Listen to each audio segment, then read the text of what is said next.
Achim, le Fanav, il a envoyé, Yaakov, il a envoyé des anges devant lui. Alors, le Chida, il dit, il y a deux sortes d'anges. Un, qui sont nés des misvot que tu fais, comme c'est écrit dans Pirkei Avot, Aosé misva ahad koleno paret litehad, celui qui fait une mitzvah, il crée un ange, ouais, c'est misvot. Tu as beaucoup de misvot que tu as fait, et tu as des anges que Dieu il a envoyés. Donc il y a deux sortes d'anges. Il y a l'ange, il dit le Chida, il y a les anges que toi tu as fabriqués en faisant des misvot, et il y a des anges que Dieu il t'envoie. Comme il dit dans le verset, Dieu il t'envoie des anges pour te garder. Alors il dit le Chida, c'est écrit Vaishlach Yaakov Malachim Lefanav. Il a employé que les anges qu'il a fait de ses misvot. Il n'a pas employé les anges que Dieu lui a envoyés. Il n'a pas voulu profiter des autres, si tu veux, d'une certaine façon, d'accord? Alors,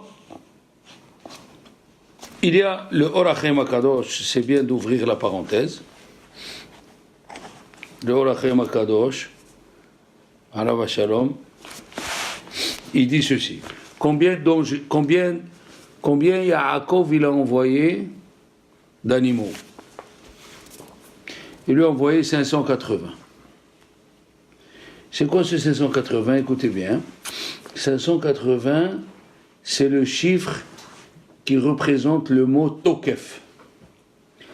Tav, c'est 400. Kouf, c'est 100.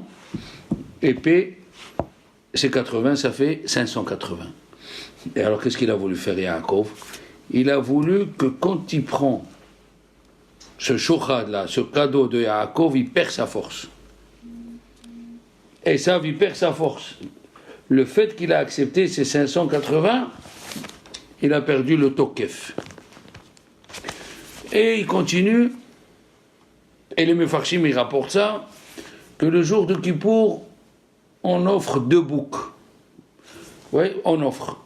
On amène 2 boucs. Un bouc qui reste au Beth Amikdash et un bouc qui va dans le désert, qui prend le péché des Juifs. Oui? Comme c'est écrit dans la Torah, Venasa avonotam. Venasa avonotam. Venasa avonotam. Il prend tous les péchés, après on reste innocent bien. Et quand on voit le Midrash, qu'est-ce qu'il dit le Midrash? Que Dieu, il veut parler avec ses enfants, et il a son chien qui aboie, il lui donne un os. Écoutez comme c'est extraordinaire. Sa'ir, le mot Sa'ir, Shin, c'est 300, oui, Aïn, 380, 200, non, Aïn, c'est 70, Yud, 70 et Yud, ça fait 80, Shin, ça fait 300, et Resh, ça fait 200, ça fait 500. Depuis Yaakov Avinu, il nous a appris comment combattre Esav. On envoie le Sa'ir, on envoie 580, on le fait tomber. Sa'ir, c'est quoi la définition du mot? Sa'ir, c'est le bouc. C'est le bouc qu'on envoie à la Azazer dans une montagne abrupte où on le jette. Il prend tous les péchés des enfants d'Israël. Pourquoi? Parce que on le jette, il se déchiquette. Pourquoi? Parce qu'il prend même les péchés qu'on a fait exprès. Au Beth Amikdash, il n'y a que 5 péchés qui concernent le vol, Hacham Gezelot, Hacham Eilot, Hacham Shibha Harufa, on le dit tous les matins, où on le fait, qu'on les a fait exprès, qu'on peut amener au Beth Amikdash. Mais tous les autres péchés, on n'amène qu'un korban quand on n'a pas fait exprès. Et celui-là, ce Sa'ir, il prend tous les péchés, même exprès. Et le mot Sa'ir, ça fait combien? 580. Et ça vient de Esav. Hein? Artsa, Se'ir, il est parti à la terre de Se'ir, Esav. Esav, c'est le Se'ir. D'accord? Donc il lui a envoyé 580 pour lui enlever la force. Et le jour de Kippour, on lui enlève la force avec 580. Jusqu'ici, c'est bon. Maintenant, il dit Rashi, Ishlach Yaakov Malachim, il dit Malachim Mamash, des vrais anges. Parce que des vrais anges, il a envoyé, oui, Mamash. Maintenant, il dit le mot Mamash, il y avait des kabbalistes du Maroc qui disent Mamash, c'est Mimakom Se'ar, même Shin, Mimakom Se'ar, de l'endroit des cheveux. Vous avez vu les téphilines? Les téphilines, il sort un poil. C'est celui de Esav. Se'ir, c'est un homme poilu. Ah, qu'est-ce qu'il a dit à Jacob? Mon frère, c'est un homme, quand il a voulu prendre les brachot. Mon frère, c'est un homme poilu, et moi, je suis un homme lisse. Ah. Il le laisse exprimer. Achi ish sa'ir ve'ani ish halak. Alors maintenant, ce sa'ira, c'est le côté de Esav, qui vient nous prendre notre sainteté. Regardez maintenant, on va prendre le mot téphilin. Tav, ça fait 400. P, ça fait 80. Alors, ça fait combien? 480. Après, Téfi, Yud. Yud, Lamed. Yud et Lamed, 30 et 40. 40. Et après, on a le Nun final. Alors, 400. Tav, ça fait 400. Tav, ça fait 400. Après P, ça fait 80. 500. Après Yud, ça fait 10.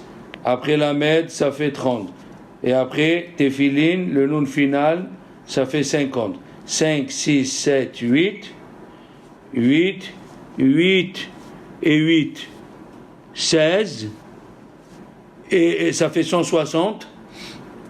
Et 400, ça fait 180. Non. 400. 400 et 80. 480. Avec Yud. 490. Ah, et Lamed. 490 et 30. 520. Ah, 520 et 50. 570. Et le Yud, après le Lamed. Téphilin, il y a deux Yud. Ah, voilà. On prend les téphilines 580, qui est la force de Esav, et on la casse, ce Yud, ce cheveu-là, on le casse, ce cheveu de Esav. On est encore dans les 580. Pas fini. La Gemara, elle dit dans Brachot, tout celui qui lit Kriyat Shema sur son lit, le Kriyat Shema entier, Mazikim Bedilin Mimenu. Tous les mazikim, les forces du mal, ils s'en vont. Pourquoi? Parce que c'est écrit Ubnei Reshev Yagbiyaouf. Bnei Reshev, c'est les fils des démons. Les mazikim, ils s'en vont. Quand tu étudies la Torah, quand tu fais le schéma le soir, oui, quand tu fais le schéma le soir, tous les mazikim, si tu le fais entier, bien sûr, il faut refaire Ani Hashem Elokechem Emet, et il faut refaire Hashem Elokechem Emet. Les mazikim, ils s'en vont. Et comment on le sait? C'est-à-dire, Ubnei Reshef. Pourquoi tu as employé le mot Reshef? Il fallait dire un autre mot pour dire les mazikim. Reshef, Resh, ça fait 200. Shin, ça fait 300. On est à combien? 500. Et le P final, ça fait 80. On est 580, il revient. 580 qui revient. D'accord? Et le Bnei Issachar, il ajoute et il dit, si on prend les mazikin, si on prend le roi des mazikin et la femme du chef des mazikim, alors les mazikin, le roi, on lui dit Samech même. On ne dit pas son nom entier, parce que c'est assourd de dire son nom entier, ça lui donne des forces. Alors on dit Samech même. Et sa femme aussi, elle s'appelle Lamed. Après, il y a la lettre Yud. Après, il y a la lettre Lamed. Après, il y a la lettre Tav. Samech même. Ça fait 100. Oui, 100. Maintenant, tu prends Lamed. Ça fait combien? 30. Et 10, ça fait 140. Après, Lamed encore 30. 170. 170, Youd. 180. 180, Tav, ça fait 400. 580. Mélange des deux.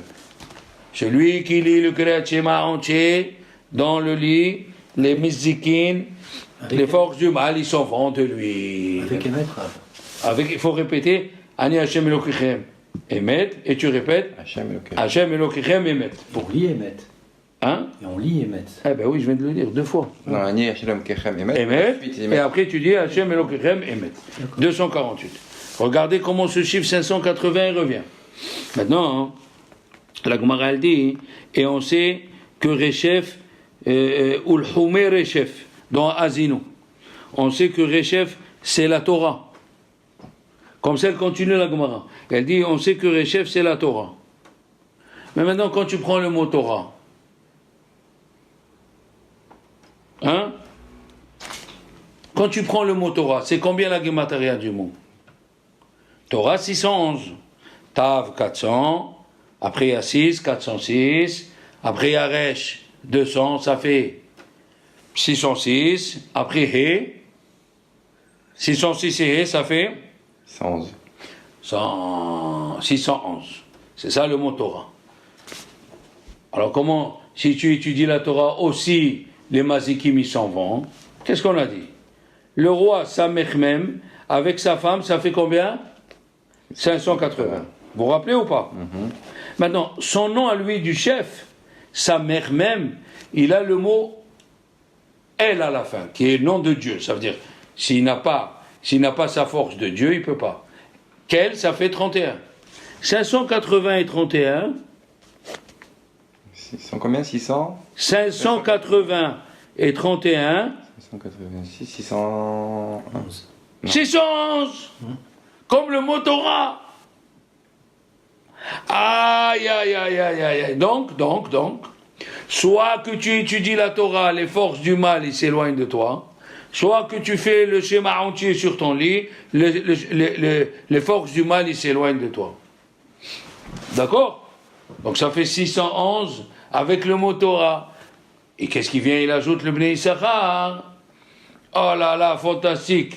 Le Bnei Issachar, il écrit, ils disent que le Bnei Issachar, la majorité de son livre, c'est sur Hanouka. Son Rav, il a dit qu'il faisait partie, il a une neshama qui faisait partie du Sanhedrin qui a fixé Hanouka. C'est pour ça qu'il a écrit tous ses chidushim, la plupart sur Hanouka. Qu'est-ce qu'il dit le Bnei Issachar? Il a dit la fiole qu'ils ont trouvée, qu'est-ce qu'il y avait écrit dessus? Kohen, lequel Elion. C'est le Kohen Gadol, c'est Kohen, lequel Elion. Il est Kohen pour Dieu, le Dieu qui est haut. C'était le Kohen Gadol. D'accord? Alors, shalom. Donc, si tu ajoutes encore le Samech Mem, voilà, hein? Il dit quelque chose d'extraordinaire. Regardez les enfants. Il dit, ils ont trouvé, la Gemara elle dit, dans Shabbat, ils ont trouvé par Shemen. Une fiole. Il dit, chaque fois qu'on dit le mot fiole dans la Gemara, c'est pas quelque chose qui dure. La Gemara entière, quand elle veut parler de l'huile, elle parle Girbe Yain, des jarres d'huile. Elle dit pas par. Le mot par, et la Gemara, il amène une Gemara dans Orayot qui dit que ceux qui ont été oints avec la corne, les rois qui ont été oints avec la corne, leur royauté a duré, et ceux qui ont été oints avec une fiole, leur royauté n'a pas été... Hein? Ça n'a pas été longue. Voilà, leur royauté n'a pas été longue. Alors, il dit comme ça, le mot par. Ça veut dire quoi? Par, c'est la fiole. Le P, c'est combien? 80. Mais le Kha final, on a oublié. Parce qu'on dit Kouf, Resh, Shin, Tav. Tav, c'est 400. Mais après, il y a les 5 lettres. Les 5 lettres Menat Seper. Menat Seper, c'est les lettres finales. Et combien il fait le Kha final? 500. Donc P, ça fait combien? 80. Et Chaf final, 580 Aouda. Le 580 il revient, on a repoussé les Grecs qui descendent de Esav, qui descendent de Édom. Les Grecs, par le Chaf final, tout ça il le dit, il a ajouté ce qu'il a dit le Pléochoua, si on ajoute le 31, et lui il a dit que le mot par, c'est 500, c'est le Chaf final, c'est 80. Encore une fois, c'est pour aller contre les Grecs et contre Esav. Maintenant, écoutez bien. Je l'ai déjà dit, quel est le mismor que les Hashmonaïm ils disaient quand ils allaient en guerre? Quel psaume de Télim ils choisissaient? On décompte un peu ça.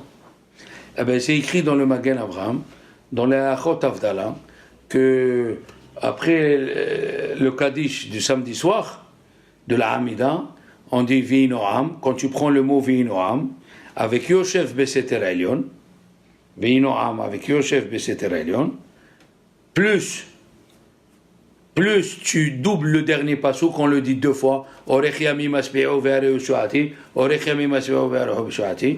a dit, si tu dis V'inoam avec Yosef Beseter Elyon, et tu doubles ça fait 130 mots.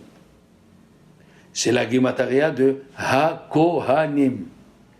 Ha-Kohanim, c'est la Gemataria 130. Les Kohanim, quand ils allaient dans la bagarre, ils allaient avec le nom de Yosef Beseter Elyon et V'inoam. Ça fait 130. C'est le mismor que les Kohanim ils disaient. Maintenant, quelle lettre il n'y a pas dans le Yosef Beseter Elyon? Elle est bonne celle-là, hein? Je sais pas regarder. Quelle lettre il n'y a pas dans Yosef Beseter Elyon? Parce que chez les Djerbiens, il y a des Djerbiens, ils font tous les soirs de Hanouka Yosef Beseter Elyon 7 fois.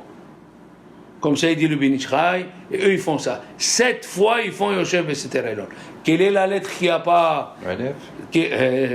Pas du tout. C'est la lettre Zayin. Zayin, c'est ça. La lettre Zayin. Oui? Pourquoi?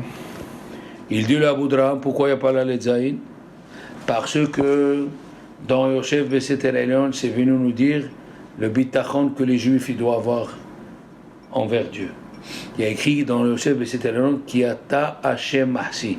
Toi Hashem, tu es celui qui me garde. Qui ata Hashem Mahsi. Si Dieu nous garde, on a besoin des épées. C'est quoi la lettre Zayin? C'est une épée. Comment on appelle dans les Mishnayot les armes? Keli Zayin.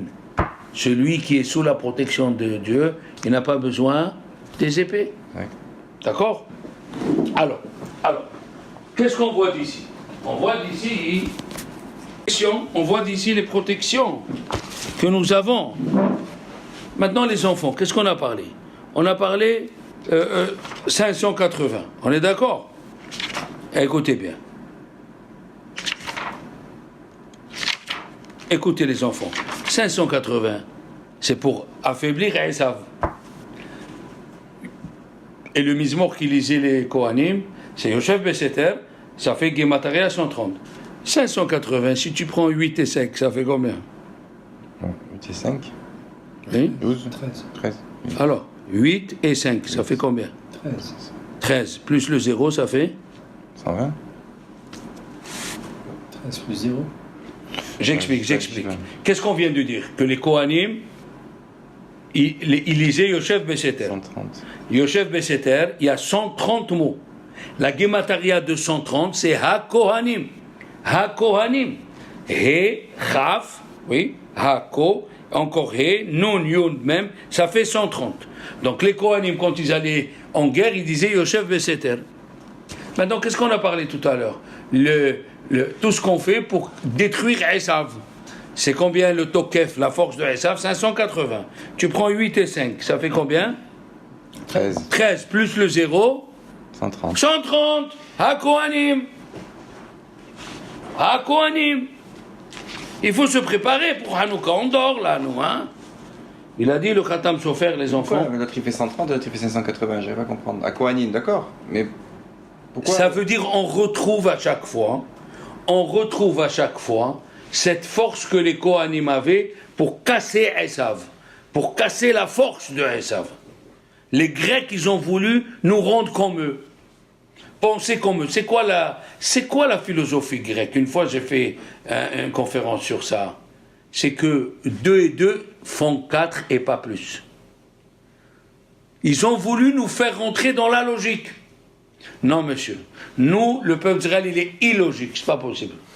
On ne peut pas rester. Pourquoi? Parce que notre survie, elle est dans l'illogisme. On n'est pas logique. Quoi? Tout le monde a disparu, les Grecs, les Romains, les Perses, les Égyptiens, et nous, on est là encore. Il y a une logique à ça? Il n'y a pas de logique.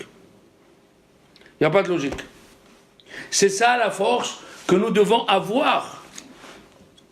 C'est ça la force. Les téphilines, quand tu lis le matin, c'est pour te dire ne réfléchis pas comme les goïs. Ah ouais. Ne réfléchis pas. Va dire à un goy, le fer, moi, devant moi, le fer, il va se tordre. La pierre, elle va vivre. Qu'est-ce que je suis en train de raconter? Mais c'est pour ça qu'on met les téphilines.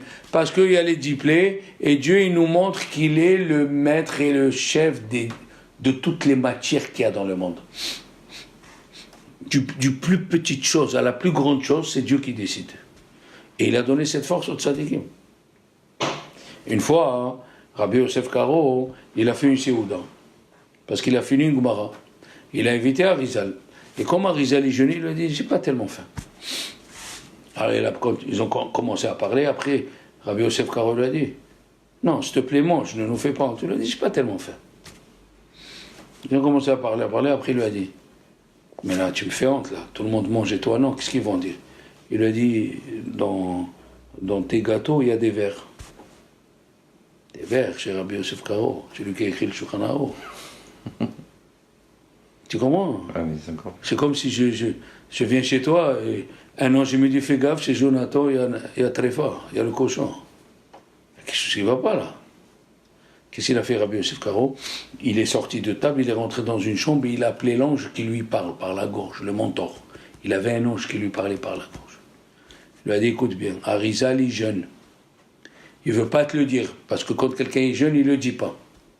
Et Arizal, elle a une force. S'il voulait, un troupeau de buffles, il serait sorti de ta galette. Tu as compris? Dieu, il a donné cette force au tzadikim. Le Khatam Sofer, il dit, tu as compris? Le Khatam Sofer, il dit que l'allumage des bougies de Hanouka, c'est vrai que allumer avec l'huile et tout, nous allons voir des choses extraordinaires sur Hanouka. C'est vrai qu'allumer avec l'huile, c'est des rabbanan, mais l'essentiel de la fête est les Minatora. Vous écoutez? L'essentiel de la fête est les Minatora. Pourquoi? Il a dit ceci.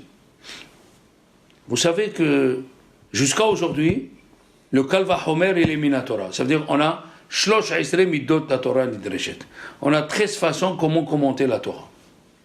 Par exemple, si tu veux faire une Gezerah Shava, c'est quoi une Gezerah Shava? Analogie de termes. Tu trouves un mot dans une mitzvah et le même mot dans une autre mitzvah.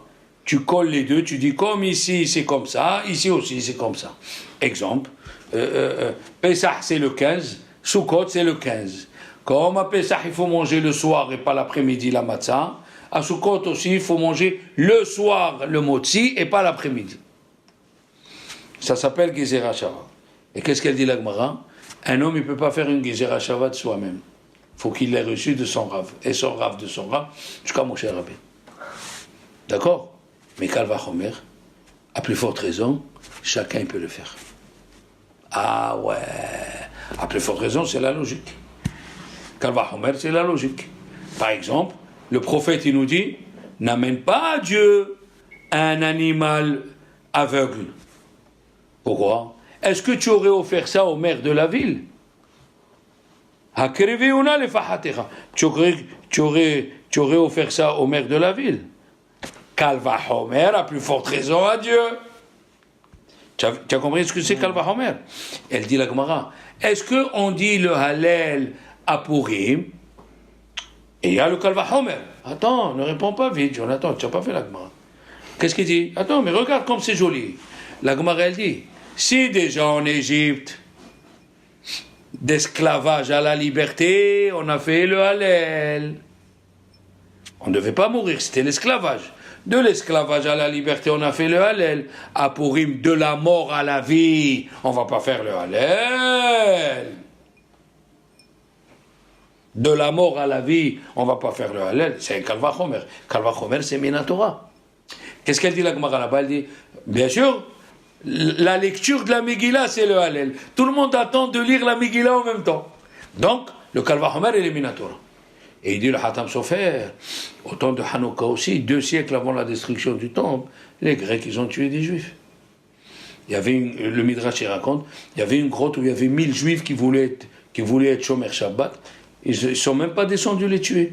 Ils ont fermé les bouches de la grotte avec de la paille, ils sont morts, étouffés, 1000.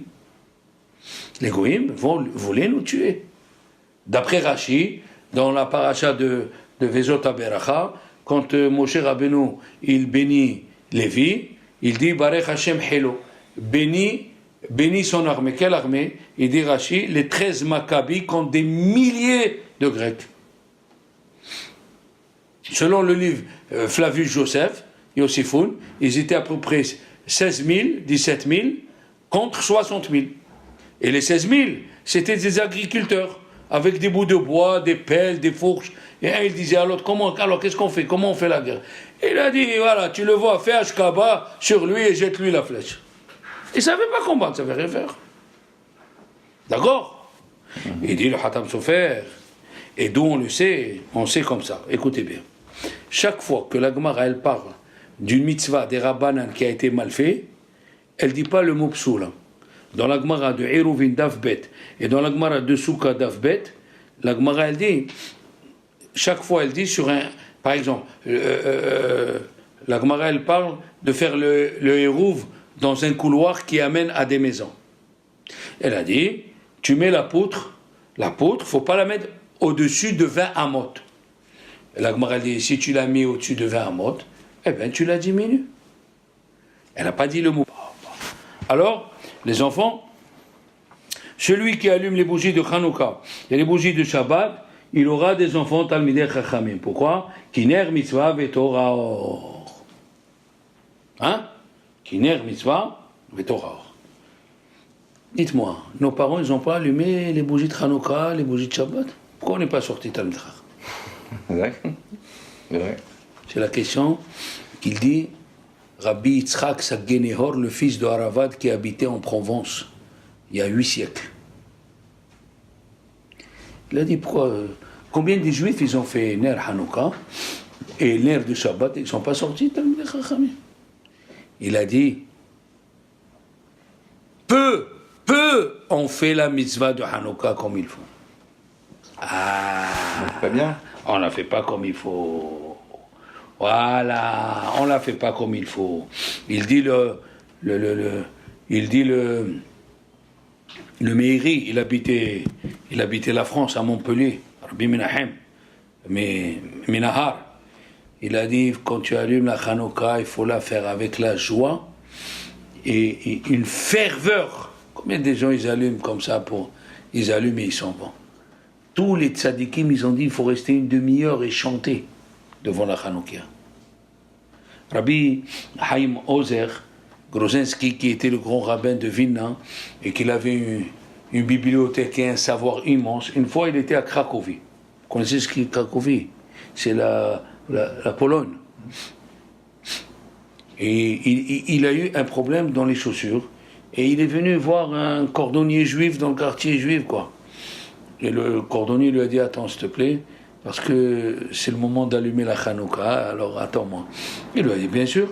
Il a dit, il a vu le cordonnier, il s'est levé, il a enlevé ses habits de Chol, il a mis les habits de Shabbat, il a mis le chapeau de Shabbat, il s'est lavé les mains, et il est parti, et il a dit, il a allumé la Hanouka, avec une joie, il priait, une ferveur, il chantait avec ses enfants pendant une demi-heure. Après la demi-heure, il a enlevé ses habits, il a mis les habits de Chol, il a mis, et il est venu, et il lui a réparé. Il a dit, le Rav Chaim Roser Grozesti, maintenant j'avais toujours une question, pourquoi la ville de Cracovie, elle a eu le mérite d'avoir des tzadikim? Alors si déjà le Baal HaBayit, Un homme simple, comment il allume la Hanouka? Un homme simple, comment il allume la Hanouka? Regarde les préparations qu'il fait. Alors tu comprends pourquoi il a les enfants Talmid Chachamim. Nous, qu'est-ce qu'on attend? On attend d'allumer et de partir. Allez, reste à côté. Regarde, ouvre tes yeux. On a dit déjà que quand on allume une bougie, il a dit le Baal Haïtour, le Baal Haïtour alayhi shalom, oui, le Baal Haïtour, il a dit dans la paracha de Teruma que dans la paracha de la Menorah, il n'y a pas la lettre Samer. C'est quoi ça? Samer, c'est le même mot que Satan. Quand tu allumes une bougie pour un tzaddik, le Satan il s'en va. Quand tu allumes les nérodes de Shabbat, le Satan il s'en va. Quand tu allumes les bougies de Hanouka, le Satan il s'en va. Et c'est le moment de prier. Il dit le Magen Avraham, écoutez bien, le Magen Avraham il dit dans Orahaim Siman Rasag, Saïd Katan Aleph, Hatefila yoter nishma'at besha'at asiyat hamizvah. Qu'au moment où tu fais la mitzvah d'allumer les bougies, le Satan il s'en va, c'est le moment propice pour prier. Oui. Jusqu'à qu'elle reste éteinte, les bougies? Combien de temps ça dure? Il y a une durée? Une durée, c'est une demi-heure. Le minimum, c'est une demi-heure. Après, on peut même profiter de la lumière de Hanouka. Il y a qui disent qu'il faut faire une condition. Avant, Rabbi Ovadia Yosef, ici, Zichron Bracha, n'a pas besoin de condition. Tu allumes, après une demi-heure, tu peux profiter de la lumière de Hanouka. Mais pendant une demi-heure, reste à côté, chante avec les enfants, prie. C'est le moment de prendre le Tehillim. Tu comprends? C'est le moment. Les Chachamim me disent, c'est écrit dans la Tosefta, Ma'aser Sheni Perek He Alakha Yudalet. Kol ha'oskim b'mitzvah, tous ceux qui sont en train de s'occuper à faire une mitzvah, piem patouach bitfila lifnei hamakom. Il faut prier au moment où tu fais une mitzvah. Tu t'imagines ce que c'est? Qu'est-ce qu'on a dit? On a dit que quand tu allumes la lumière, le Satan il s'en va, le Satan il s'en va, et tu peux prier, Dieu il t'écoute. Regardez ce qu'on dit. C'est d'où il vient là, le mina que les Marocains, on vient tout le monde, les Juifs d'Algérie ou de Tunisie, quand ils avaient un problème, ils allumaient une veilleuse pour les tzaddik. Il y a écrit Mina Metzar Karatia, on dit dans le Hallel, je suis dans la difficulté, je t'appelle, Mina Metzar Karatia, oui. Anani Bamerhavia, réponds-moi dans la largesse. Si tu prends le mot merhav, c'est la même gemataria que le mot ner, lampe. Quand tu allumes une bougie ou une lampe à huile et tu pries, Dieu il te répond dans la largesse. Dans la largesse, comme ça il dit. Hein? Il dit le Admour Migour. On sait que pendant les 3 fêtes, si tu n'as pas dit Shechiano dans le Kiddush, le lendemain, même dans la synagogue, tu peux faire Shechiano. Mais chez Hassan Nissim, la Votenu, de Hanouka, tu peux le faire qu'au moment de l'allumage. Si tu as oublié de faire chez Hassan Nissim, la Votenu, faut que le matin, tu te rappelles, tu es le matin, et il faut attendre le deuxième soir. Pourquoi? Parce que chez Hassan Nissim, les Nissim viennent qu'au moment de l'allumage. Oh, comme ça il dit le Admour Migour. Les Nissim il vient que au moment de l'allumage. Regardez ce qu'il dit le Tzror Amor, Rabbi Abraham Sabbah. Il a écrit Yaakov, son père a pleuré sur Yosef quand on lui a annoncé la nouvelle, oui. Et juste après c'est écrit, on l'a fait descendre en Égypte. Selon le sens littéral.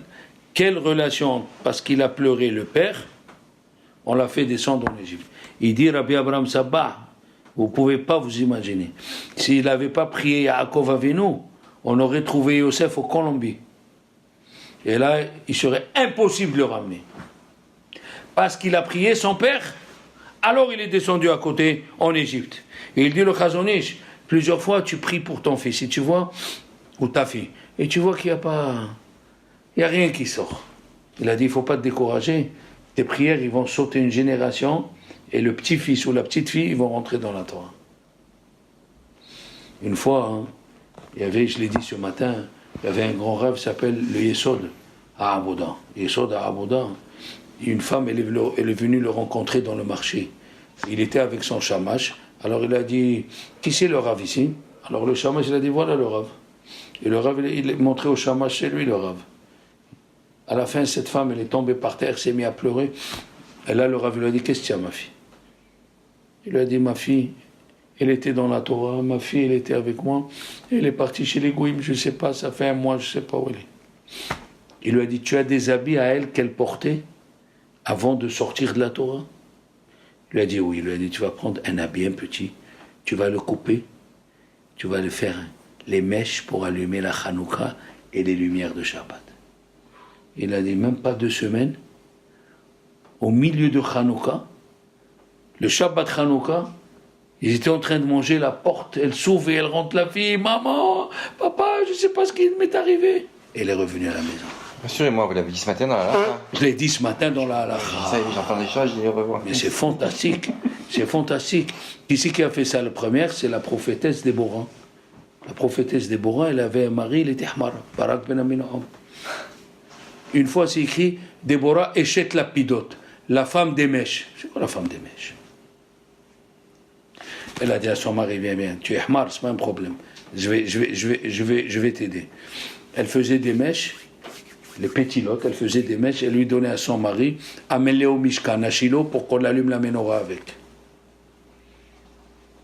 À force de les amener, il est devenu chef d'état-major de l'armée d'Israël, le mari de Déborah. Pour être chef d'état-major, il faut avoir de Horma. Et alors maintenant, je vais vous poser la question. Qu'est-ce qui relie l'huile au feu? Qui c'est qui les colle?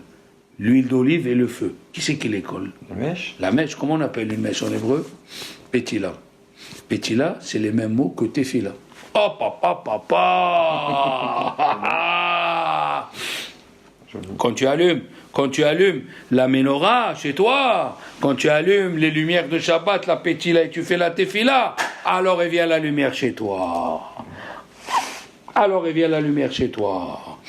Extraordinaire. Et Hazak, bien sûr, Hazak, c'est du boulot ça, monsieur Hazak. Il a dit, on sait que pendant Hanouka, il a dit, Rabbi Israël, Mitchor Ketov. Il a dit, l'huile d'olive. L'huile représente la chokhma. Celui qui rêve de l'huile, il dit la Gemara, il aura la sagesse. Puisque la menorah, elle était allumée avec l'huile d'olive. Et la menorah représente la Torah orale. L'arche de Dieu représente la Torah écrite. Il y a l'étape de la loi avec le Sefer Torah de Moshe Rabbeinu. Mais la menorah représente la Torah orale. Donc celui qui rêve de l'huile d'olive, il s'appelle la chokhma. Et qu'est-ce qu'on dit le soir dans le arbitre? Bechokhma potea she'arim.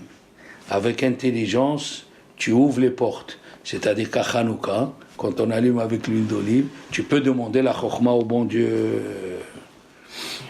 Eh oui. La mitzvah de Hanouka, c'est de réveiller en nous et de commencer à remercier Dieu. Et oui. On va pas faire la même. Il a dit, et le Rabbi Haïm Paladji, dans son livre Refoua Vechaim, au moment de l'allumage des Nerot Hanouka, c'est Et Ratson. C'est un moment de volonté de Dieu. Il faut, bien sûr. Et surtout, il a dit le Bnei Issachar. Qu'est-ce que ça veut dire les Hashmonaïm? Ils ont institué l'allumage. Ils ont allumé dans le cœur de chacun la lumière de Hanouka. À chacun, ils ont allumé en eux l'âme. Parce que écoutez bien, pendant 52 ans, les Grecs ont dominé Israël. Les Juifs se sont assimilés. Ils s'habillaient comme eux, ils parlaient comme eux. Ils faisaient des sacrifices de cochons. Matatiao, pourquoi il s'est énervé? Il a vu un Juif en train d'offrir un cochon à une statue. Et il s'est énervé. Qu'est-ce qu'ils ont fait les Hashmonaïm? Ils ont réallumé, parce que c'est écrit Ner Elokim Nishmat Adam. C'est quoi la lumière d'une bougie chez Dieu? C'est l'âme du Juif. Ner Elokim Nishmat Adam. Ils ont rallumé en eux. Il dit, le Admour Migour, dans Hanouka, on a 2 mitzvot. On a Ner Ishu Beto, la Hanouka à la maison, et on a, si ta maison elle donne au domaine public, allume à la porte du domaine public, ou au balcon. C'est-à-dire, on a 2 mitzvahs. Une, il faut diffuser la Torah à l'intérieur de chez nous. Et 2, il faut diffuser la Torah à l'extérieur. D'accord? Il dit,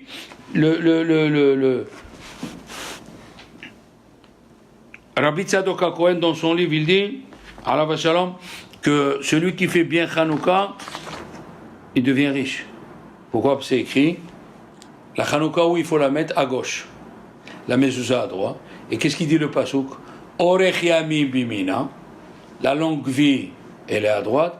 Ou Bismola, Osher Vekavod. À gauche, la royauté et le Kavod. Exactement. C'est vrai qu'il faut prier. C'est fait qu'il faut surtout prier pour la spiritualité des enfants, qui ne s'assimilent pas, qui restent des bons juifs. Regardez, il dit ici, le Baal Shem Tov, il dit, quand Yaakov Avinu, il a envoyé avec ses enfants au vice-roi qui était Yosef, il a envoyé un peu de parfum, un peu, me'at sori, me'at devash. Pourquoi tu fais un peu? Il envoie pour l'amadoué qui libère Shimon qui était en prison. Et pourquoi tu n'envoies pas beaucoup? Yaakov Avinu, il a voulu donner une leçon. Il faut faire un effort pour avoir la parnassa. Mais de là à transgresser Shabbat, Yom Tov, pour la parnassa, non! De là à ne pas venir au cours, non! Mais ad des vaches, un peu d'effort, mais pas beaucoup. Hazvi Shalom. Hazvi Shalom.